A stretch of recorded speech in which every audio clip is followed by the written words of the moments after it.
ನಮಸ್ಕಾರ ವೀಕ್ಷಕರೇ, ಕಾಲಚಕ್ರ ಯೂಟ್ಯೂಬ್ ಚಾನೆಲ್ಗೆ ನಿಮಗೆಲ್ಲರಿಗೂ ಆದರದ ಸುಸ್ವಾಗತ.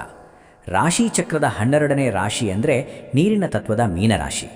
ನೋಡಕ್ಕೆ ತುಂಬ ಮುಗ್ಧರು, ಎಲ್ಲರ ಕಷ್ಟಕ್ಕೂ ಕರಗುವ ಜೀವ, ಸದಾ ಶಾಂತವಾಗಿರ್ತಾರೆ. ಇವರ ಸರಳತೆಗೆ ಮತ್ತು ಸೌಮ್ಯ ಸ್ವಭಾವಕ್ಕೆ ದೈವದ ಅನುಗ್ರಹವೇ ಕಾರಣ ಅಂತ ಜನ ಅಂದುಕೊಳ್ತಾರೆ. ಆದರೆ ಆ ಶಾಂತ ಮುಖವಾಡದ ಹಿಂದೆ ಈ ಜಗತ್ತಿಗೆ ಗೊತ್ತೇ ಇಲ್ಲದ 3 ಆಳವಾದ ರಹಸ್ಯಗಳಿವೆ. ಬನ್ನಿ, ಇವತ್ತು ನಾವು ಆ ರಹಸ್ಯಗಳನ್ನೇ ಒಂದೊಂದಾಗಿ ಬಿಚ್ಚಿಡೋಣ. ಹೌದು, ಕೇಳಿದ್ರಲ್ಲ, ಮೀನರಾಶಿಯವರ ಬಗ್ಗೆ ಹೆಚ್ಚಿನ ಜನ ಅಂದ್ಕೊಳ್ಳೋದೇ ಹೀಗೆ: ಅಯ್ಯೋ ಪಾಪ, ಅವರಿಗೆ ಏನೂ ಗೊತ್ತಿಲ್ಲ, ತುಂಬ ಸಾಧು ಪ್ರಾಣಿ ಅಂತ. ಆದರೆ ಆ ಸೌಮ್ಯತೆಯ ಹಿಂದಿರೋ ನಿಜವಾದ ವ್ಯಕ್ತಿತ್ವನೇ ಬೇರೆ. ಆ ಸತ್ಯವನ್ನು ತಿಳಿದುಕೊಳ್ಳುವ ಸಮಯ ಈಗ ಬಂದಿದೆ. ಹಾಗಿದ್ರೆ ಏನದು ಆ ಮುಖವಾಡದ ಹಿಂದಿನ ಸತ್ಯ? ಮೀನರಾಶಿಯವರ ಜೀವನದ ಆ 3 ಮಹಾ ರಹಸ್ಯಗಳು ಯಾವುವು? ಸರಿ, ಈಗ ಒಂದೊಂದಾಗಿ ಅದನ್ನು ನೋಡೋಣ. ಹೊರಗಿನಿಂದ ನೋಡುವವರಿಗೆ ಮೀನರಾಶಿಯವರು ಹೇಗೆ ಕಾಣ್ತಾರೆ ಗೊತ್ತಾ? ಸದಾ ಬೇರೆಯವರ ಒಳಿತನ್ನು ಬಯಸೋ ತುಂಬಾ ಸರಳ, ಭಾವನಾತ್ಮಕ ವ್ಯಕ್ತಿಗಳ ಥರ.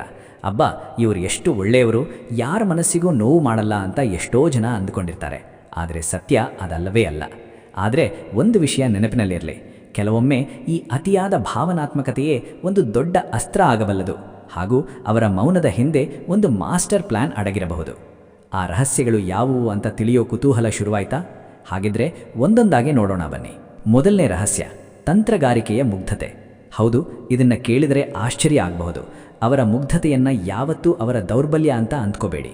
ಯಾಕಂದರೆ ಅದು ಅವರ ಅತ್ಯಂತ ಚಾಣಾಕ್ಷ ತಂತ್ರಗಾರಿಕೆಯ ಒಂದು ಭಾಗ. ಜನ ಅಂದ್ಕೋತಾರೆ ಇವರು ಮುಗ್ಧರು, ಸುಲಭವಾಗಿ ಮೋಸ ಮಾಡಬಹುದು ಅಥವಾ ಇವರನ್ನು ಬಳಸಿಕೊಳ್ಳಬಹುದು ಅಂತ.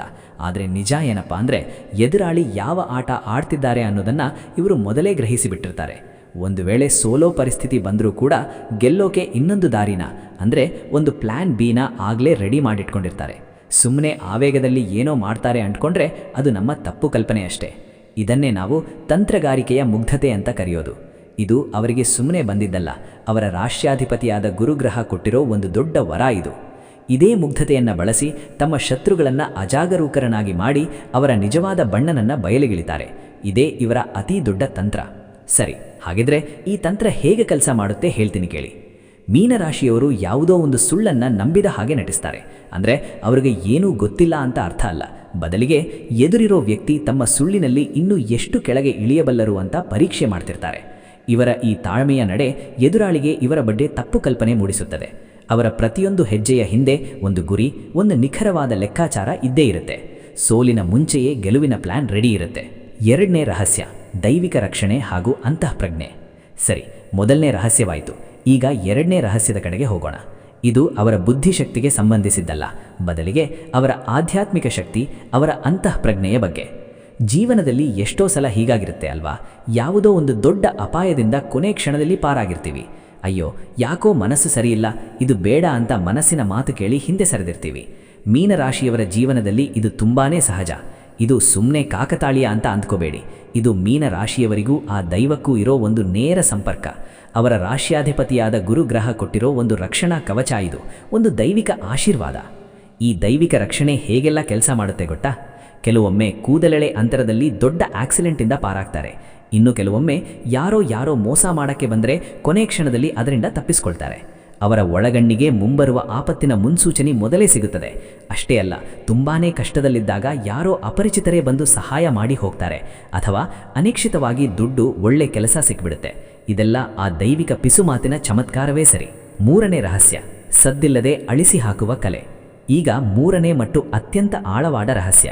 ಇದನ್ನು ಸರಿಯಾಗಿ ಅರ್ಥ ಮಾಡಿಕೊಂಡ್ರೆ ಮೀನರಾಶಿಯವರ ಜೀವನದ ದಿಕ್ಕೇ ಬದಲಾಗಬಹುದು. ಇದು ಅಷ್ಟು ಶಕ್ತಿಶಾಲಿ. ಇದನ್ನು ಗಮನವಿಟ್ಟು ಕೇಳಿ. ಮೀನರಾಶಿಯವರು ಸೇಡು ತೀರಿಸಿಕೊಳ್ಳೋಕೆ ಹೋಗೋದಿಲ್ಲ. ಬದಲಿಗೆ ಯಾರು ತಮಗೆ ನೋವು ಕೊಟ್ಟಿರ್ತಾರೋ ಅವರನ್ನು ತಮ್ಮ ಜೀವನದ ಪುಸ್ತಕದ ಪುಟಗಳಿಂದಲೇ ಹರಿದು ಹಾಕಿಬಿಡ್ತಾರೆ. ಅಂದರೆ ಸಂಪೂರ್ಣವಾಗಿ ಅಳಿಸಿ ಹಾಕ್ತಾರೆ. ಅವರು ಕ್ಷಮಿಸ್ತಾರೆ, ಆದರೆ ಆ ಕ್ಷಮೆ ನೋವು ಕೊಟ್ಟ ವ್ಯಕ್ತಿ ಮೇಲಿನ ಪ್ರೀತಿಯಿಂದ ಬಂದಿದ್ದಲ್ಲ, ಅದು ತಮ್ಮ ಸ್ವಂತ ಮನಸ್ಸಿನ ಶಾಂತಿಗಾಡಿ. ಒಮ್ಮೆ ಮನಸ್ಸಿಂದ ಒಬ್ಬರನ್ನು ತೆಗೆದು ಹಾಕಿದ ಮೇಲೆ ಆ ವ್ಯಕ್ತಿ ಕಣ್ಣೆದುರಿಗೆ ಬಂದು ನಿಂತರೂ ಸಹ ಅವರು ಯಾರೋ ಅಪರಿಚಿತರಂತೆ ಇವರಿಗೆ ಕಾಣುತ್ತಾರೆ. ಈ ಅಳಿಸಿ ಹಾಕು ಪ್ರಕ್ರಿಯೆಯಲ್ಲಿ ಕೆಲವು ಹಂತಗಳಿವೆ. ಮೊದಲನೇದು ತಮ್ಮ ನೆಮ್ಮದಿಗಾಗಿ ಹಾಗೂ ಸ್ವಂತ ಪ್ರಗತಿಗಾಗಿ ಎದುರಾಳಿಯನ್ನು ಕ್ಷಮಿಸುವುದು. ಎರಡನೇದು ಆ ವ್ಯಕ್ತಿಯನ್ನು ಮನಸ್ಸಿನಿಂದಲೇ ಸಂಪೂರ್ಣವಾಗಿ ಅಳಿಸಿ ಹಾಕುವುದು ಹಾಗೂ ಅವರ ನೆನಪುಗಳಿಂದ ದೂರ ಸರಿಯುವುದು. ಮೂರನೇದು ಅವರ ಜೊತೆ ಶೂನ್ಯ ಸಂವಾದ ನೀತಿಯನ್ನು ಪಾಲಿಸುವುದು. ಅಂದರೆ ಯಾವುದೇ ಮಾತುಕತೆ ಇಲ್ಲ. ಕೊನೆಗೆ ತಮ್ಮ ಯಶಸ್ಸಿನ ಮೂಲಕವೇ ಉತ್ತರ ಕೊಡುವುದು. ಅವರ ಯಶಸ್ಸೇ ಅಂತಿಮ ಮಾತು. ಭವಿಷ್ಯದ ಮಹಾತಿರುವು 2026 ರಾಜಯೋಗ. ಅವರ ಈ ಗುಣಗಳೇ ಅವರ ಭವಿಷ್ಯವನ್ನು ರೂಪಿಸುವುದು. ಇಷ್ಟು ದಿನ ಅನುಭವಿಸಿದ ಎಲ್ಲ ನೋವು, ಕಷ್ಟ, ಹೋರಾಟಗಳಿಗೆ ಒಂದು ದೊಡ್ಡ ಪ್ರತಿಫಲ ಸಿಗುವ ಸಮಯ ಈಗ ಹತ್ತಿರ ಬರ್ತಾ ಇದೆ. ಏನದು ಮಹತ್ವದ ತಿರುವು ನೋಡೋಣ ಬನ್ನಿ. ಈ ಸಂಖ್ಯೆಯನ್ನು ಚೆನ್ನಾಗಿ ನೆನಪಿನಲ್ಲಿಟ್ಕೊಳ್ಳಿ. 2026. ಹೌದು, 2026ರಲ್ಲಿ ಮೀನರಾಶಿಯವರ ಜೀವನದಲ್ಲಿ ಒಂದು ಅದ್ಭುತವಾದ ರಾಜಯೋಗ ಶುರುವಾಗ್ತಾ ಇದೆ. ಹಾಗಿದ್ರೆ ಏನದು ರಾಜಯೋಗ? ರಾಜಯೋಗ ಅಂದರೆ ಅಧಿಕಾರ, ಯಶಸ್ಸು, ಕೀರ್ತಿ, ಗೌರವ ಎಲ್ಲವನ್ನೂ ತಂದುಕೊಡುವ ಗ್ರಹಗಳ ಒಂದು ವಿಶೇಷ ಸಂಯೋಗ. ಇದರ ಅರ್ಥ ಇಷ್ಟು ದಿನ ಅನುಭವಿಸಿದ ನೋವಿಗೆ, ನಂಬಿಕೆ ದ್ರೋಹಕ್ಕೆ ಕಾಲವೇ ಉತ್ತರ ಕೊಡಲಿದೆ. ಇಷ್ಟು ದಿನ ಕೈಗೆಟುಕದಿದ್ದ ಗುರಿಗಳು ಈಗ ಸುಲಭವಾಗಿ ಕೈಗೆಟುಕಲಿವೆ. ಆದರೆ ಈ ಶಕ್ತಿಯುತ ಸಮಯವನ್ನು ಸರಿಯಾಗಿ ಬಳಸಿಕೊಳ್ಳೋಕೆ ಒಂದು ಪ್ರಮುಖ ಸಲಹೆ ಇದೆ. ಮೀನರಾಶಿಯವರ ದೊಡ್ಡ ಶಕ್ತಿ ಅಂದ್ರೇನೆ ಅತಿಯಾದ ಉದಾರತನ ಹಾಗೂ ಎಲ್ಲರನ್ನೂ ಸುಲಭವಾಗಿ ನಂಬುವುದು. ಇದು ಒಳ್ಳೆಯದೇ, ಆದರೆ ಸಮಯ ಸಂದರ್ಭ ನೋಡದೆ ಎಲ್ಲರಿಗೂ ಸಹಾಯ ಮಾಡಲು ಹೋದರೆ ಅದು ಅನಾವಶ್ಯಕ ಸಂಕಷ್ಟಗಳನ್ನು ಸೃಷ್ಟಿ ಮಾಡಬಹುದು. ಹಾಗಾಗಿ ಎಚ್ಚರಿಕೆ ಇರಲಿ. ಮತ್ತೊಂದು ಕೊನೆಯ ಮಾತು, ತಮ್ಮ ಯೋಜನೆಗಳನ್ನು, ತಂತ್ರಗಳನ್ನು ಎಲ್ಲರ ಮುಂದೆ ಬಿಚ್ಚಿಡಬಾರದು. ಪ್ಲ್ಯಾನ್ಗಳು ಯಾವಾಗಲೂ ಮೌನವಾಗಿರಲಿ. ಆಮೇಲೆ ಆ ಯಶಸ್ಸೇ ಜಗತ್ತಿಗೆಲ್ಲ ಕೇಳಿಸುವ ಹಾಗೆ ಸದ್ದು ಮಾಡಲಿ. ಮೀನರಾಶಿಯವರು ಹುಟ್ಟಿರೋದೇ ಗೆಲ್ಲೋಕೆ.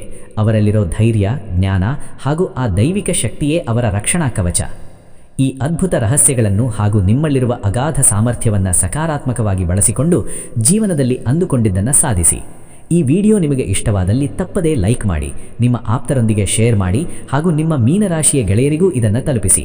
ಇಂತಹ ಮತ್ತಷ್ಟು ರೋಚಕ ಜ್ಯೋತಿಷ್ಯದ ಮಾಹಿತಿಗಳಿಗಾಗಿ ನಮ್ಮ ಕಾಲಚಕ್ರ ಚಾನಲ್ಗೆ ಈಗಲೇ ಸಬ್ಸ್ಕ್ರೈಬ್ ಆಗಿ. ಧನ್ಯವಾದಗಳು. ನಿಮ್ಮ ಜಾತಕ ಗೊತ್ತಿಲ್ಲದೆ ಜೀವನದ ಚಿಂತೆ ಮಾಡ್ತಾ ಇದ್ದೀರಾ? ಅನೇಕ ಜ್ಯೋತಿಷರಲ್ಲಿ ಕೇಳಿ ಹಣ, ನೆಮ್ಮದಿ ಕಳೆದುಕೊಂಡಿದ್ದೀರಾ? ಚಿಂತೆ ಬಿಡಿ, ನಿಮ್ಮ ಮುಂದಿನ ಜೀವನದ ಬಗ್ಗೆ ನೀವೇ ತಿಳಿದುಕೊಳ್ಳುವ ಸುವರ್ಣಾವಕಾಶ.